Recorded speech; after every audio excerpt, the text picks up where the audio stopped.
আসসালামু আলাইকুম। আমরা সাধারণত আজকে ইসোমেপ্রাজল গ্রুপ নিয়ে কথা বলবো। ইসোমেপ্রাজল গ্রুপের মধ্যে আমরা সার্জেলকে বেছে নিয়েছি, কারণ সার্জেলটা সবচেয়ে বেশি চলে। সার্জেলটা ম্যানুফ্যাকচারিং করে হেলথ কেয়ার কোম্পানি, এটা বেশি চলে বলে আমরা আজকে সার্জেলের ব্যাপারটা নিয়ে কথা বলবো। সার্জেল 20, সার্জেল 40 এবং সার্জেল মামস 20।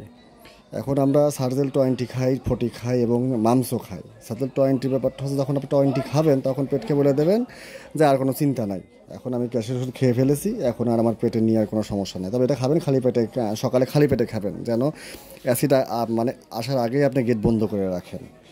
আর সার্জেল 40 যে ব্যাপারটা, যার পেট বেশি বদমাইশ তার জন্য সার্জেল 40, সকালে খালি পেটে অ্যাসিড যেন আর না আসতে পারে সে ব্যাপারে ওষুধটা আপনি খেয়ে নেবেন। সার্জেল মামস আমরা অনেকেই আসলে করতে পারি না, শুষে ওষুধ পানি দিয়ে খেতে পারি না, অনেকে বমি করে ফেলে, অনেক সময় অনেক রকম ঝামেলা হয় ওষুধ খাওয়ার ক্ষেত্রে। তো আপনারা সার্জেল যে মামসটা আছে সেই মামসটা আপনারা চাইলে শুষেও খেতে পারবেন।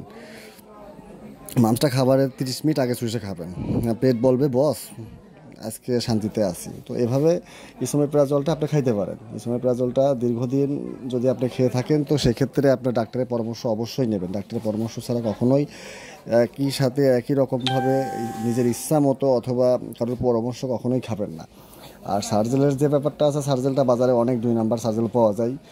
আপনারা দেখার আগে দেখবেন যে সার্জেলের প্রতিটা সার্জেলের পাতায় কিউআর কোড থাকে। কিউআর কোডটা আপনি চাইলে স্ক্যান করে নিতে পারবেন। স্ক্যান করে নিলে কী হবে, আপনি বুঝতে পারবেন যে আসলে এটা আমি অরিজিনালি হেলথ কেয়ার থেকে কি হেলথ কেয়ারের সার্জেল খাচ্ছি না অন্য কোনো কিছু খাচ্ছি।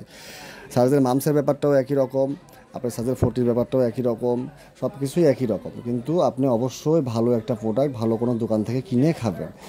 সার্জেলের ব্যাপারে সার্জেল সকাল এবং রাত্রে খাওয়া হয়ে থাকে, আর মাংস সকাল আর রাত্রে, সবই সকাল আর রাত্রে। ধন্যবাদ।